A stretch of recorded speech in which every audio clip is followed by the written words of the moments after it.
We remain steadfast in our commitment in delivering local news that matters, stories that inspire, enriching the lives of Filipinos in the Philippines and across the globe. This is your GMA Regional TV. Buong puso para sa Pilipino.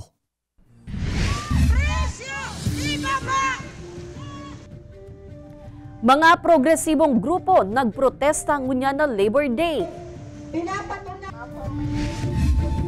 Bagong Arsobispo kan Cáceres, mainit na pigsabat sa Naga City.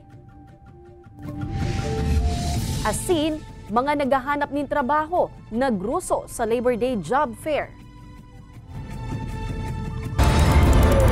Ini ang GMA Regional TV Balitang Bicolandia.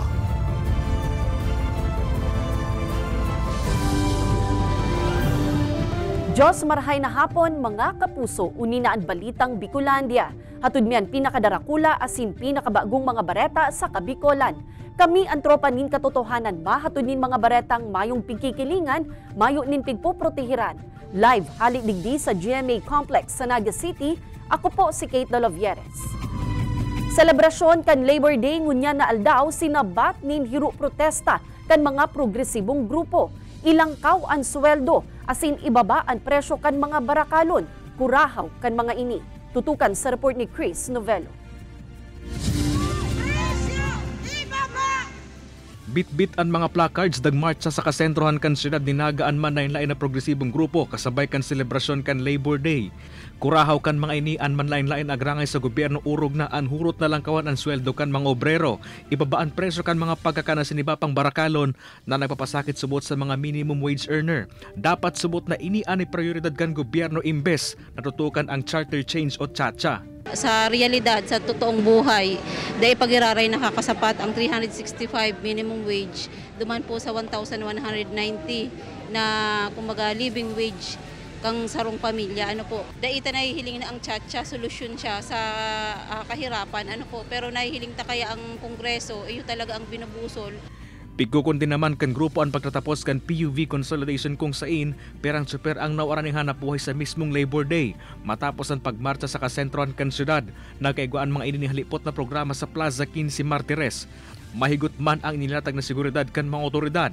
Mantang na naoman ng mga inining food pack sa perang beneficiaryo como parte kan sendang outreach program. So naka-standby naman yung aming yung Civil Disturbance Management Team. Na kung makikita nyo, andyan sila.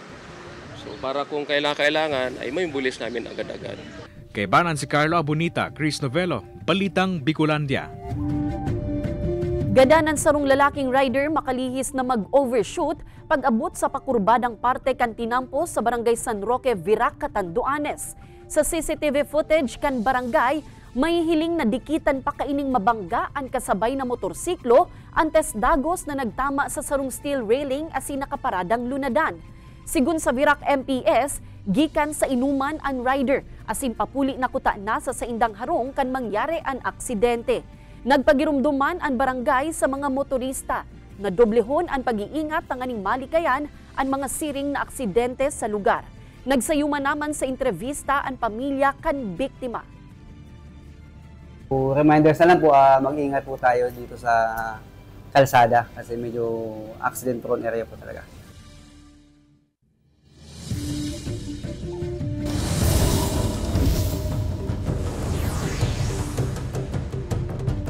Sa aga na ang formal na pagtukaw ni Archbishop Designate Rex Andrew Alarcon como Arsobispo kan Archdiocese kan Cáceres. Kasabay kay ni ang gigibuhon na solemn installation asin canonical procession na syertong aantabayanan kan mga Katoliko. Katakod kaiyan aramunta ang mga ilalatag na seguridad sa aga kan syudad sa live na pakikipag-ulay ta kay Rene Gumba, ang Executive Director kan Naga City Public Safety Office. Diyos marahay na hapon po, Sir Rene. Ay, maray na hapon tabi sa Indo. Okay, sa mga paraan tabay nindo, Diyos maray na hapon man po. Yes, Sir Rene, ano po ang nakalatag tang plano tanganing masyerto ang public safety sa Tahaw kan dakulang aktibidad ta sa aga? Iyo po, nakaprepara na po ang satuyang mga pag-iriba na maasikaso kang seguridad, security, traffic direction, including the medical and emergency response teams. Gabos po ini, nag-dry run na ngunya na aldaw, na may mga aktibidades na pong ginibong ngunyan, alagad dire-diretso hanggang sa aga po ang satuyang deployment. Oo sir, taano po ma-implementar kita nin road closure sa aga? And sa po ang mga apektadong lugar kaini? Ayo po, ini po so pangaipuhan lang na maakomodar so lampas sa 300 na mga bihikulo na maarabutan gamit ka mga bisita para sa aktibidad sa aga. So ini dati ta naman pong ginigibo kung marurumduman nindo pag panahon ng kapiestahan, pinag-designate ta po sa mga parking area sa palibot kang simbahan kang katedral. Alagad this time, pinagmarkahan ta po igwaning designated area A, B, C. So kung ano so letter na nakapaskil dyan sa auto mo, dumang ka po sa parking area man na ito madiretso para po igwang sistema para sa aga. Opo sir, ano po ang magiging sistema kan mga motorista? Piga-antisiparan ta pa po ba ang posibleng traffic congestion? Igwa po ning dikit na pile up kayan duman sa mga closed roads, alagad limitado sa naini, as in may mga diretsohan man po alternatibong agihan. Ang pakiulita po siguro sa mga motorista, iwasan na muna so area palibot kang katedral sa aga dahil nga may mga saradong tinampo, as in may mga rerouting na gigibuhon po sa lugar. So gabos ini ang intention po para mas ma-facilitate so mga bisitang maarabot sa okasyon sa aga sa katedral. Sir, ano na lang po ang pagirumdum ta sa publiko tanganing maibitaran na maabala sa aga sa mga lakaw ninda? Ayun po, so nasabi ko kung pwede maiwasan na so area palibot kang katedral dahil may mga saradong tinampo. Kasabay kayan Ma'am Kate, ipagirumdum ta din na kung pwede magdara ng tubig, hydration, magkupya o ano man na proteksyon dahil po nagpapadagos ang halangkaw na heat index igdisa sa tuyang lugar. So mas maray na po itong pasiguro. Opo. Diyos mabalos po, Sir Rene Gumba, Naga City Public Safety Office. Pag-abot ni Archbishop-elect Rex Andrew Alarcon kan Archdiocese kan Cáceres sa Naga City, mainit na sinabat. PNP asin iba pang force multipliers naka-heightened alert para sa gigibong installation and canonical possession kan bagong arsobispo sa aga. Uyan report ni Chris Novello. May mga flaglets, tarpaulin asin aniba, may kantahan pa. Araw kaini-kainit anagin pagsabat kan publiko ki Archbishop-elect Rex Andrew Alarcon sa pag-abot kaini kasabagong aga sa siyudad ni Naga. Kasi siyempre may bago tayong Archbishop, kailangan magsaya tayo. Siya mamumuno ng simbahan dito sa Cáceres. Kaya kami masaya, umaawit para sa pag-welcome sa kanya. Bago magpasiring sa Basilica Minore, naghapit nguna ini sa Banuan ng Gainza para sa sarong misa.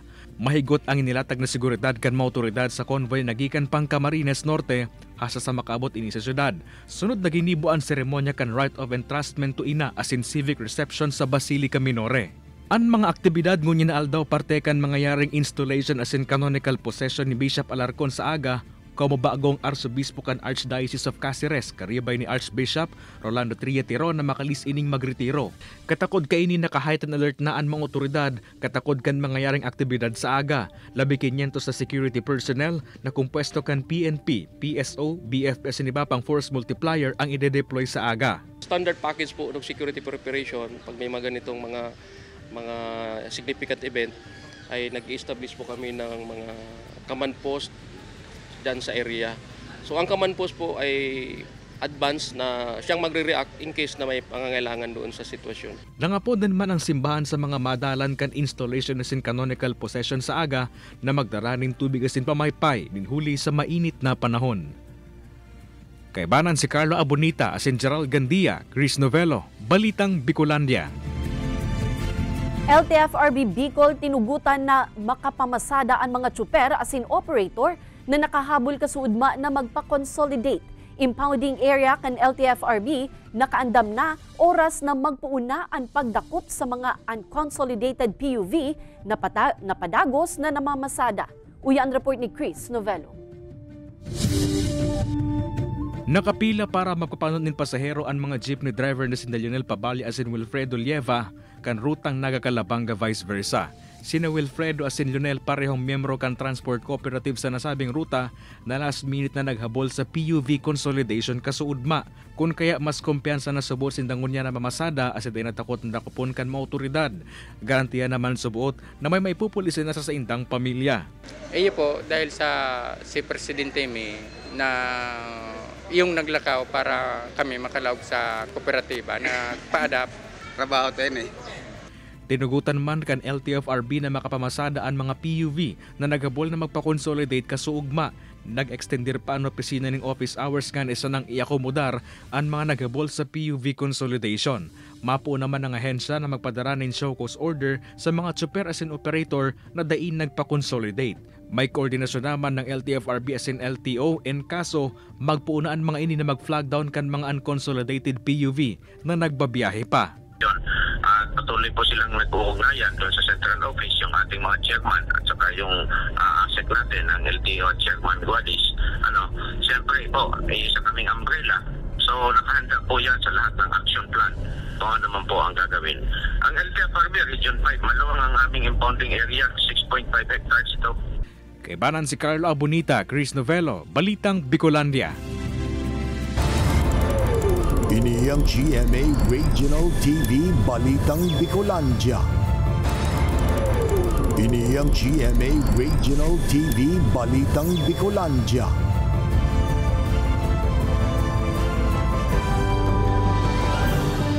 %93.8% na employment status na itala kan Dole sa Bicol Region. Ang mga lakdang kan Dole Bicol tanganing mapanuan ang natatada na 6.2% kan mga Bicolanong dai nakakahanap nin suwak na trabaho. Aramon ta sa pagtutok live ni Jessica Calino. Jessica?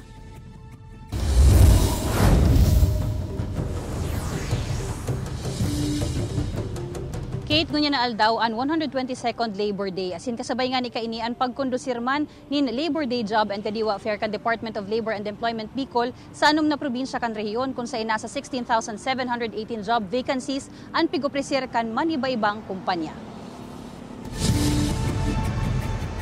Ang pigmamaot kan Department of Labor and Employment Region 5, ang gabos na mga Bicolanong nagahanap nin trabaho. Matawanin tsansang makakuang oportunidad na dahin na nagdadayo pa sa hararayong lugar. Basado sa datos kan Philippine Statistics Authority, poon Enero hasta Desyembre 2023, nasa 93.8% unemployment rate sa Bicol Region. Halangkaw na dahil inisigon sa Dole Bicol. Kung walang formal employment, meron tayong mga informal employment, merong tupad, merong livelihood para kung ayaw or hindi makapaghanap ng maayos or magandang trabaho na naaayon sa kanilang kagustuhan, meron tayong negosyo na pwedeng ibigay sa kanila. Sa paagikan mga job fair, hurot man kan ahensya na mapanuana ang natatadang 6.2% kan mga naghahanap pa nin trabaho. Ang 42 anyos na si Ariel kan Pamplona, Camarines Sur, alas 7 pa sana, nakapila na daa sa job fair na inikan Dole sa Naga City. Haros sarong taon naman daa siyang naghahanap nin trabaho. Hindi naman ako mapili, either factory worker or kahit sa mga hotel operation like billman or room attendant, yun po. Kasi gusto ko makatulong sa family ko. 3,716 local vacancies, as in 1,000 job orders sa ibang nasyon, ang pig-opresir ka na sa 37 kumpanya sa pig-atendira na job fair ni Ariel, ang manpower company ni Damay. Nakabase sa Metro Manila, alagad nagpapasiring subuot sinda sa mga probinsya nganing maghanap nin mga aplikante para sa mga posisyon abroad. Ma'am, na dapat ma'am qualified saka may at least 2 years experience sa related na applyan nila. Kasi ma'am sa abroad ma'am ayaw nila ng mga gusto nila may experience na ba. At least 2 years ma'am. Sigun sa Dole, skills ang kadaklan sa pigahanap kan mga kumpanya, kaya iniman ang saro sa pigtututukan kan ahensya sa tabang kan TESDA nganing maibitaran ang job mismatch. Pigruso man kan mga job seeker ang Labor Day Job Fair sa Legazpi City. Nasa 1,900 na mga trabaho ang nagahalat gikan sa 50 local employers sa probinsya kan Albay. Sana po makapasok ako sa applyan ko. Kung wala ka pong tiyaga, wala ka pong makukuha ang trabaho.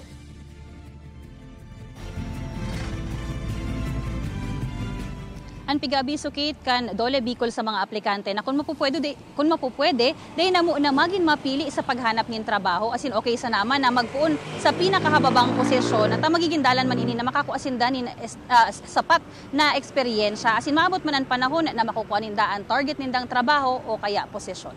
Kate? Alright, Jos Mabalos, Jessica. Lalaki na rescue makalis dikitan pang malamos sa kadagatan sakop kan Virac, Catanduanes.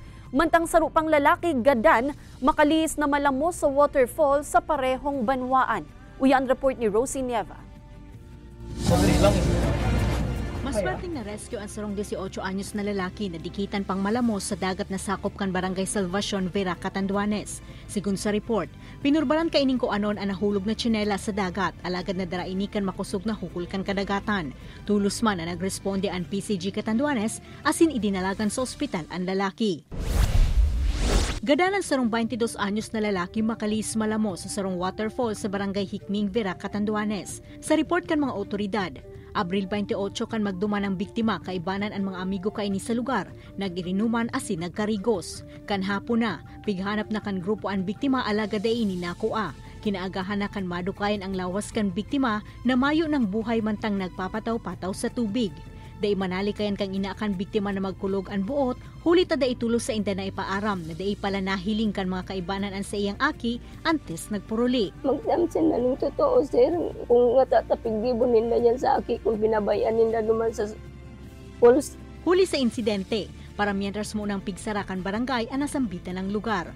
Siguro sa ating mga kababayan na pupunta sa mga ganitong lugar, lalo na pag nakainom, kanya-kanya na lang sigurong titingnan siguro yung mga kasamahan nila kung ano nangyari. Ini si Rosie Nieva, Balitang Bicolandia. Kan Lunes, Abril 29, pig-implementar na kan National Food Authority Camarines Sur ang bagong buying price kan paroy. Ang clean and dry palay sa indanang babakalunin 29 pesos kada kilo. Mantang ang wet palay 23 pesos na ang presyo. Alagad maako subot sindanin basang paroy, depende sa moisture content kan paroy asin limitadong drying capacity sana kan ahensya. Sa Camarines Norte, 28 pesos ang presyo huli sa 5 pesos na dagdag kan gobyerno probinsyal sa kada kilo kan paroy na ipapabakal sa NFA. Sigun sa NFA Camarines Sur, may mga naglaog tulos na paroy makalihis ang implementasyon kan mas mahal na bakal kaini. Kadakol naman daa ang nakapilang deliveries hali sa man iba-ibang farmer organization, association as in individual farmers. Bukas man ang NFA Camarines Sur para mag-akomodar nin mga mapabakal nin paroy miski Sabado asin Domingo. Ngunyan ta biglang naglangkaw, siyempre itong sa kuya man ng mga parao, masabi ko niya ko, ano stock nindo niya ko dyan, luwasanan nindo, tayo pabakal ta na sa NFA, 29 na niya ko ang presyo. Yan, kaya ngunyan, may mga pigpatimbang ako ngunyan. Price range scheme, pricers ang tawag namin. This is effective hanggang sa susunod pa na cropping season.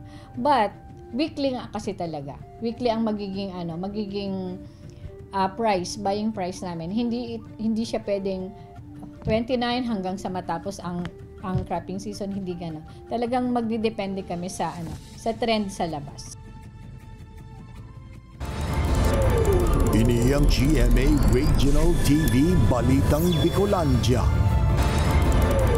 Ini ang GMA Regional TV Balitang Bicolandia.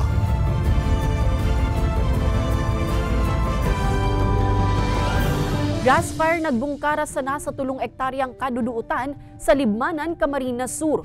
Mga alang na mga dahon asin kaduduutan prone subuot sa kasulo na pwedeng magdakula sa grass fire. Uyan report ni Chris Novello. Nasa 3 ektaryang kaduduutan ang nadanyaran sa nagbungkaras na grass fire kasuod sa Barangay Tarom, Libmanan, Camarines Sur. Marikas na naglakop ang kalayo sa lugarin huli sa mga alang na duot darakan mainit na panahon. Mahihiling sa drone images na inikan MD RRMO Libmanan ang hiwas kan danyos na winalat kan kasulo.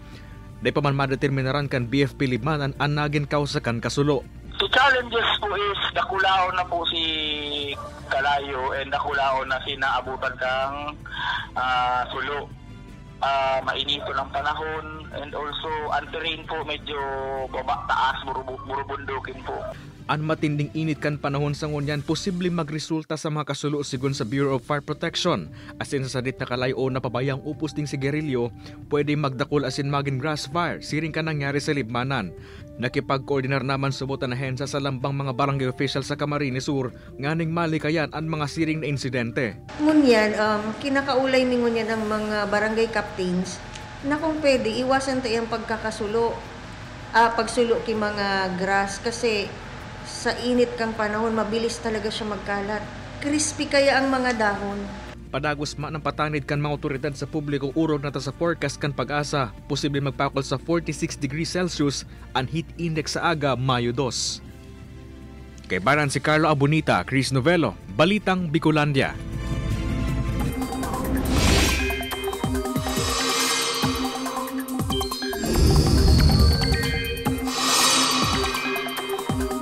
Mga kapuso, matinding init pa ang piglalaoman sa haros bilog na nasyon apwera sa pirang lugar sa Mindanao.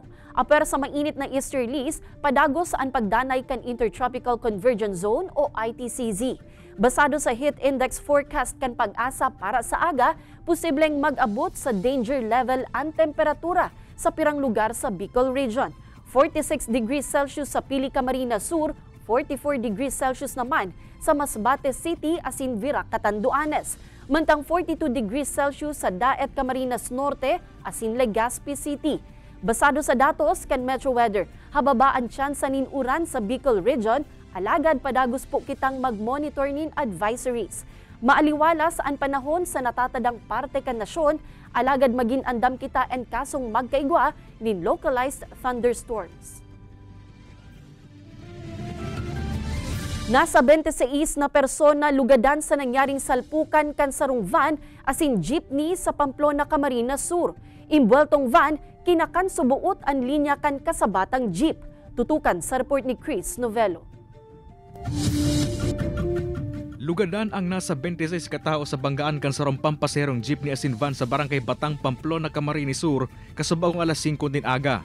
Ay ni yung Toyota Hiace van, pasiring kuta ng Manila. Ngunyan nag-encroach sa linya kay ni yung jeep, kaya sila head and collision.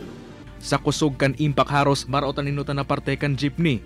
Nagpaparahay pa ngunyan sa ospital ang mga lugadang persona na sakay kan duwang imbueltong lunadan, kabali na ang duwang driver. Pigalat na sana kan PNP Cunigon ni masura din kaso sa nasambitan ng aksidente. Gandaan ang sarong lalaki makalisma podalan kan sarong closed van sa barangay San Gabriel sa parehong Banwaan. Sa pag-imbestiga kan kapulisan lunod ang biktima kan sarong pampaserong jeep asin nababasa na. Para taondalan ang masarakay na iba pang pasahero alagad, biglang nakabudal sa nasambitan ng jeep ang sarong van. Binawian din buhay ang nasambitan ng lalaki mantang irido ang walong iba pang pasahero kan jeep asin sarong painante kan truck. Pigalat pa kan kapulisan na magkaolayan pamilya kan biktima asin driver na pinilibre na muna makalis magtapos na ang reglementary period. Kayabanan si Carlo Abunita asin Gerald Gandia, Chris Novelo, Balitang Bicolandia. Mga store owners sa Ninoy and Cory Aquino Avenue sa Naga City agrangay ang nagluluyang benta huli sa subuot presensya kan mga food cart na nagpepwesto harani sa indatuyong Banggi. Ang nangihiling na interbensyon digdi kan mga otoridad, aramon ta sa report ni Jessica Calino. Anom na potahe na ang pigbawas ninda Maribel sa mga pigtitindang panira sa nakalihis na mga bulan. Poon alas 8 kaya daanin Banggi, hasta maagahon. Napapano nanin mga food cart an hilera asin atubangan kan sa indang pwesto. An sa indang kita, apektado. Igwa nga ni daang pirang tindahan na para mientras nang nagsarado. Siguro mga kabanga. Araw po kayang kadakol, ka-epekto. Mga kabanga po, ma'am. Maano-ano na lang dahil may grocery po, ma'am. Kung mayo kaming grocery, talagang mayo man po talaga. Pigimbitara naman kan Naga City LGU asin Public Safety Office ang mga representative kan mga apektadong tindahan sa may kalabaan kan Ninoy and Cory Avenue. Siring man an sa nighttime vendors. Base duman sa pag-urulay, aminado man sa mga vendors na nasa tinampusinda and then mayo man talagang regulation. And then, yaon sa representative kang market sa kang treasurer's office, nagsabi man na mayong plasadang pigigibo duman. Ninhuli ka ini, enot na subuot na nagkasurunduan mga embweltong lado na bako talaga dapat sinda duman nakapwesto.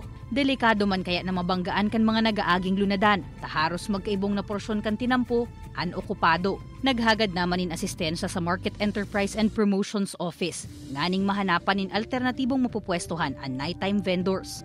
Si Sakuya pong recommendation i-regulate.